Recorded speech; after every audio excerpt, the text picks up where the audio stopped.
Di Indonesia, budaya naik motor memang sangat kuat. Bukan cuma karena gaya hidup, tapi juga karena praktis banget, jalan sempit, cuaca panas, dan transportasi umum yang belum selalu nyaman bikin motor jadi pilihan utama, bahkan untuk jarak 200 meter. Kadang lebih cepat naik motor daripada jalan, meskipun cuma sepelemparan batu jauhnya. Tapi dari sudut pandang bule seperti kamu, jalan kaki atau bersepeda bukan cuma soal transportasi, tapi juga bagian dari gaya hidup sehat dan kesadaran lingkungan. Di banyak negara Eropa, memang hal ini sudah jadi norma. Orang tua, anak muda, sampai pekerja kantoran jalan kaki atau gowes kemana-mana. Lucunya di Indonesia, kalau bule jalan kaki atau naik sepeda, sering disangka kasihan atau tersesat. Ada yang merasa, kok enggak naik motor sih? Apa enggak punya duit? Padahal justru sebaliknya. Kamu sedang memilih cara hidup yang lebih slow, lebih sehat, dan kadang lebih bijak juga. Saya itu kaget sama Indonesia. Di Indo, pergi kemana-mana itu pakai motor, biarpun 200 meter saja. Dulu, kalau saya lari pagi atau jalan kaki di Indonesia, orang sempat berhenti untuk tanya kalau saya tersesat, butuh bantuan, maupun sering diminta video dan foto bareng. Kalau pakai sepeda, orang rasa kaget dan kasihan. Masa sih orang barat ini nggak punya duit untuk beli motor? Mungkin, kalau di Indonesia, orang-orang belum terbiasa untuk jalan kaki ya. Tapi kalau di Prancis, lari, bersepeda atau jalan kaki tiap hari itu wajib untuk kesehatan. Ini bisa bantu mengurangi stres dan meringankan pikiran juga. Selain itu, bisa lebih hemat dan lebih baik untuk lingkungan hidup juga kan? Kalau kamu, tim yang mana nih? Naik motor, jalan kaki, atau naik sepeda? Kasih tahu saya. Saya kaget, di Indonesia jalan kaki malah bikin orang heran. Oleh seorang warga asing yang tinggal di Indonesia. Ketika saya pertama kali datang ke Indonesia, banyak hal yang membuat saya kagum. Budayanya kaya, makanannya luar biasa, orang-orangnya ramah. Tapi ada satu hal yang sampai sekarang masih membuat saya geleng-geleng kepala. Di Indonesia, orang kemana-mana naik motor, bahkan untuk jarak 200 meter sekalipun. Sebagai orang yang berasal dari Prancis, hal ini awalnya membuat saya bingung. Di negara saya, berjalan kaki adalah hal yang sangat biasa. Bahkan bisa dibilang, itu bagian dari gaya hidup. Mau ke warung, ke taman, ke kantor, atau sekadar menenangkan pikiran, jalan kaki atau naik sepeda adalah pilihan utama. Tapi di Indonesia, cerita itu berbeda. Saya masih ingat jelas saat pertama kali saya mencoba lari pagi di sebuah kota besar di Indonesia. Baru sekitar 10 menit saya lari menyusuri pinggiran jalan. Seorang pengendara motor memperlambat kendaraannya dan bertanya, "Mas, kamu baik-baik saja? Tersesat?" Saya tersenyum dan menjawab, "Enggak, saya cuma jogging." Dia kelihatan heran, lalu pergi sambil tetap menoleh beberapa kali. Di hari lain, saat saya memilih berjalan kaki dari kos ke minimarket, jaraknya mungkin hanya 500 meter. Ibu-ibu menghentikan saya. Salah satunya bertanya dengan polos, "Mas, motornya di mana? Kenapa jalan?"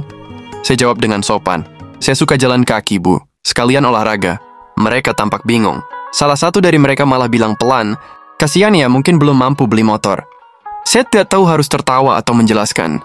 Tapi itulah momen pertama saya benar-benar merasakan bahwa jalan kaki bisa dianggap hal aneh di Indonesia. Pernah juga saya mencoba naik sepeda ke kampus tempat saya bekerja. Di jalan saya merasakan tatapan penuh rasa ingin tahu bahkan iba. Teman saya kemudian mengatakan, "Kalau bule naik sepeda orang kadang mikir, apa dia nggak punya duit buat beli motor?" Kenapa orang bule suka jalan kaki? Yang pertama, jalan kaki itu sehat guys, dan bisa juga bikin badan fit.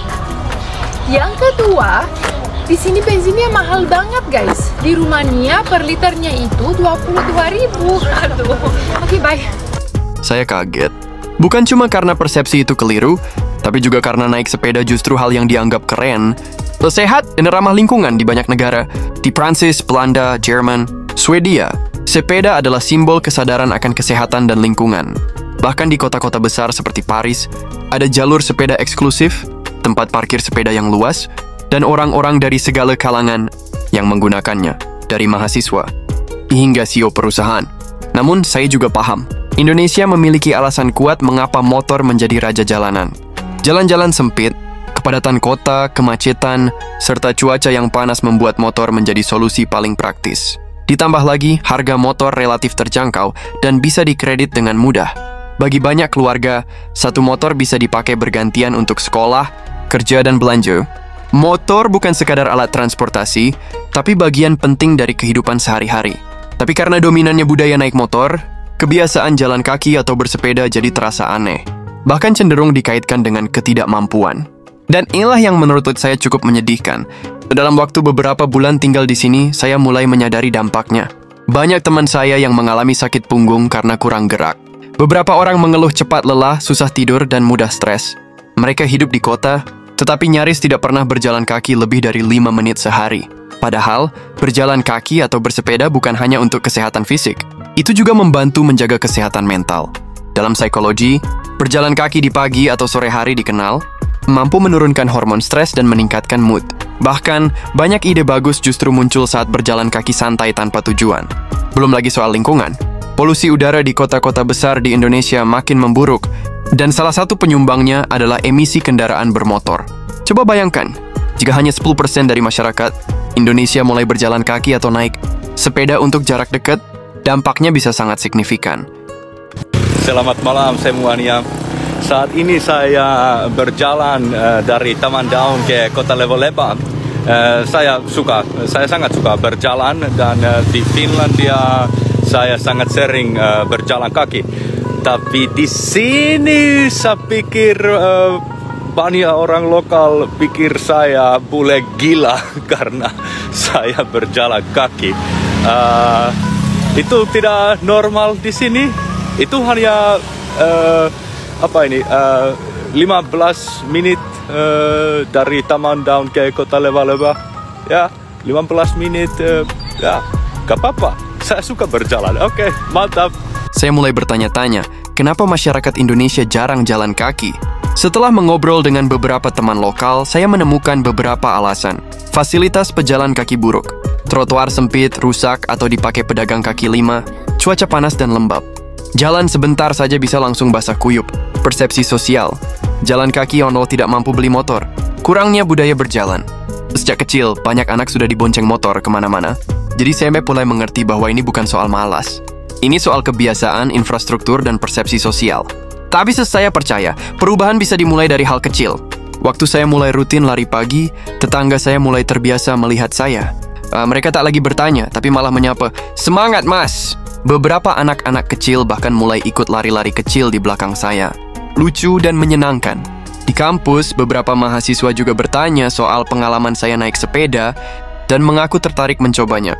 Mungkin perubahan budaya tak bisa instan, tapi jika semakin banyak orang sadar akan pentingnya berjalan kaki, naik sepeda, dan hidup lebih aktif, perlahan kita bisa membangun kota yang lebih sehat dan ramah lingkungan. Kalau kamu tinggal di Indonesia, kamu tim yang mana? Naik motor karena cepat dan praktis? Jalan kaki karena sehat dan murah? Atau naik sepeda demi lingkungan dan kebebasan? Apapun pilihanmu, yang penting sadar bahwa cara kita bergerak bukan cuma soal mobilitas, tapi juga soal gaya hidup, kesehatan dan masa depan kota tempat kita tinggal. Dan siapa tahu suatu hari nanti, berjalan kaki di Indonesia bukan lagi dianggap aneh, tapi justru keren. Bagaimana menurut kalian? Tulis di komentar.